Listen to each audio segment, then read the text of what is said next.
Kejaksaan Negeri Aceh Jaya Aceh memusnahkan barang bukti 4 kerangka tengkorak tubuh gajah Sumatera. Selain tengkorak gajah, pihak kejaksaan juga memusnahkan barang bukti narkotika seperti narkotika, sabu, dan ganja.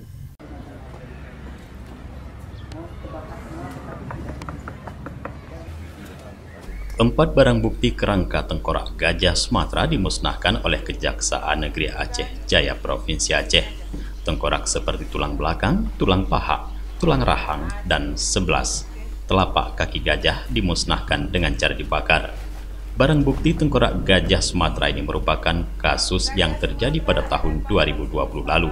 11 tersangka ditetapkan oleh Polisi Resor Aceh Jaya, masing-masing pelaku dihukum dengan hukuman paling berat 3 tahun dan paling rendah 8 bulan kurungan penjara dan semuanya didenda 50 juta rupiah, sesuai dengan peran atau tugas seperti membunuh gajah menggunakan strum listrik, menghilangkan jejak bangkai gajah, hingga memperjualbelikan organ tubuh mamalia terbesar di dunia tersebut.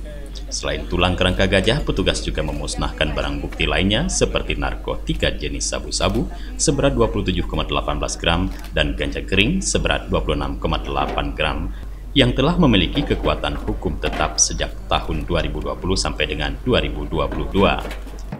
Kalau yang sepengetahuan saya ini yang pertama ya ada di sini.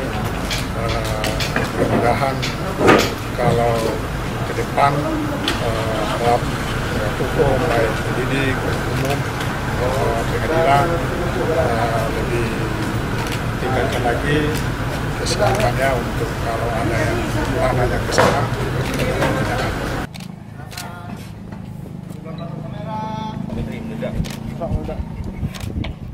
Konflik antara manusia dan gajah Sumatera kerap terjadi di Aceh sejak beberapa tahun terakhir. Hal ini disebabkan oleh terjadinya pembukaan lahan secara besar-besaran. Gajah Sumatera kerap turun ke kebun dan pemukiman warga untuk mencari makanan. Hal tersebut dimanfaatkan oleh pemburu untuk membunuh gajah dan mengambil dagingnya untuk diperjualbelikan. Dari Aceh Jaya, Tim Liputan Aceh TV melaporkan.